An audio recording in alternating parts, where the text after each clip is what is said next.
Besinza kwerabira ebyanyigiriza ebyo sibifaako ebyo mberabira kubanga that is a minus, you know.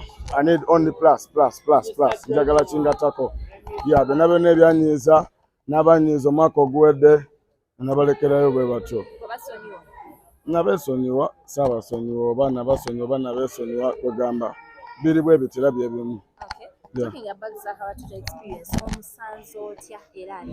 Well, she's really amazing. Yeah, she's ryomu ku bakyala abavaayo without fear or favor, never expressing ati kyebali ate. I respect women. I respect omukyala alina babanga alina kyatandiseewo. So big up Zara Toto. Just nziza okumuwagira nga sister wange first of all, n'ekyokubiri ng'omukyala yena asobola okubako nekyalagawo. Abalala bonna bye balagawo birala. Yeah. No, me personally, nze njogera nganze. Sagala kwogera on behalf of any other person. Here I'm talking about me. Zara Toto has been so good to me. She has played my music always, and she has always reminded me that I'm special. Baddewo kunzijukiza buli kaseera nti ndi wanjawulo. Era Zara Toto, like in my journey mu lugendo lwange nga bw'omanyi since 2019. Yalingawo even before 2019 nga music bamukuba. So this is the only way we can also pay back. Yeah. Talking about this year, it's cinema in a speed. Yeah. So many things are moving on whereby twabye kuna abayimbi abagrafting abagenda kutakali amugweri ebisaba lambubaganze bakendwa bayitayo simiti. Ojja mumpeera kino ekikumi n'ennyumba ye tennaggwa. Omugambe naye agyongerezeeko nange nyongeddeko ku nnyumba ye. Kuba tennaggwa ate abaana balina osoma. Yes, sir. Yennyabo.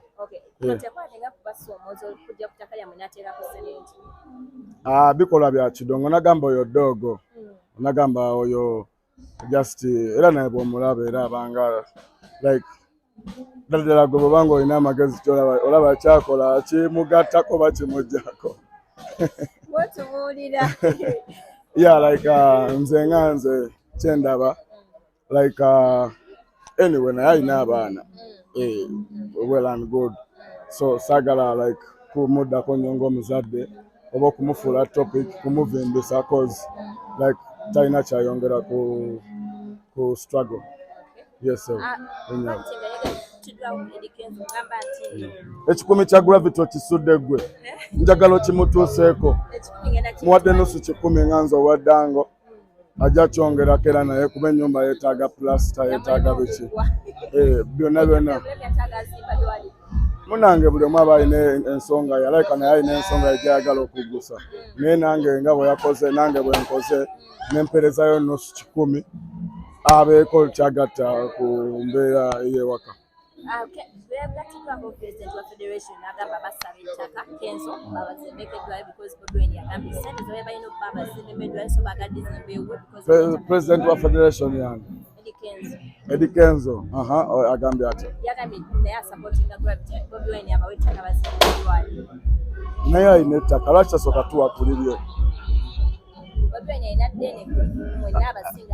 No. Bano abantu bonna just beebuza magezi. Bantu bakulu beebuza magezi. Ate nga kyebakola bakitegeera.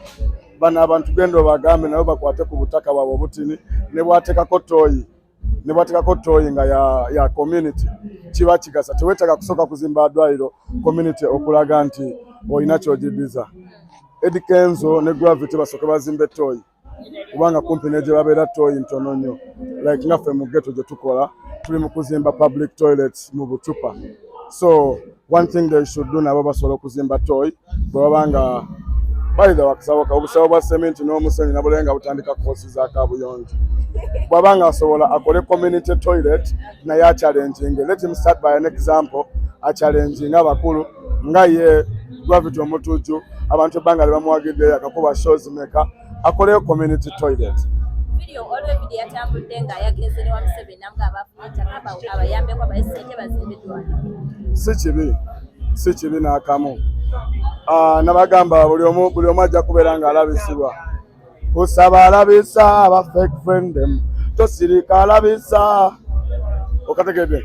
ndabisa bano baheta mbalabe bagera bekimune bwe bambalabe takne mataka nchadde machata bajja kwetuganze mbalabe bwemba nga nvimba kiralu bwejjukira biri ebiseera nga tulya kimu balamu bayute naku gye bayitamu nga tojejembe byekidawa naabwe beeramu bano betulabisa babi mu maaso ga Katonda benjogerako be batwala ensimbi z'abayaye babi nnyo n'ebyabaavu babitunda n'abasumba.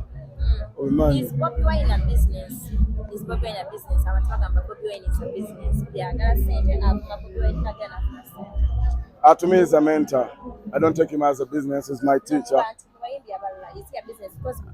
I'm talking, Nagambe when I'm interview, I'm talking as me. I'm not talking on any behalf. Because I'm not the new Bobby Wine. I'm not the next Bebe Cool over the next Chameleon. But this is Zex Bilangi. Yeah? Alright, katubaba ngomboze ekintu. Tomboza byabalala kubanga njagala kuwa nsonga yange nganze.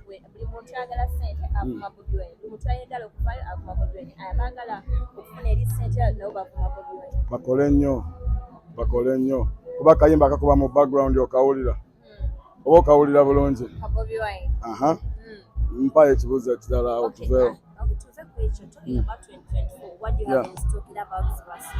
I'm collecting an album eno bagenda kuba bagiyita Pay Entertainer nga eriwo ku entertaining featuringzeko ba hip hop artists bangi kuva mu Uganda n'okuva ebweru. For example, like George the Poet featured on one of my songs. Navio kwali kuliko n'abayimbi nga Fefe Busi, kuliko ne ba artists abalala bato benjo kubeera nga unveiling nga Alina X, Kili waliwo ba Nash Rhymes, waliwo ba Ezedy, like ba artists bangi nnyo down there in the ghetto. Singa banene abayimbi abagenda okutwala obusawo bwa sementi na biki batandikira ku bo ne babako ba artists be bayamba ne babawanikayo kubanga already balina kye balina naye basirikidde ebintu bingi tasobola na kuvaayo nga Kenzo nagamba yono omuyimbi gwe mbaleetedde okitegedde. But me, I'm here talking like courtesy of Bobby Wine. Era ne Kenzo is a courtesy of Bobby Wine. Ne Gravity naye courtesy of Bobby Wine. So bakwate bulungi n'ebigambo byabwe kubanga bisobola okukozesebwa ne biba mu mateeka. Their words can be used against them. Ebigambo bwe basobola bikozesa okubibaddiza in case nga bayimiridde mu mateeka. Togere ku filimu ya Bobby Wine yafulumye eri mu Oscars eri mu USA. What can you say about this movie?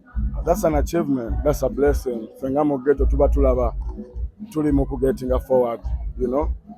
Tulaba going forward because everybody bonabona balaba TV bamani what Oscar is. So if we're in Oscars, that means Bobby Wine lero ekyasobola okubeera birangi, asobola okubeera Fefe Busi, asobola okubeera Kabako. Yeah, man.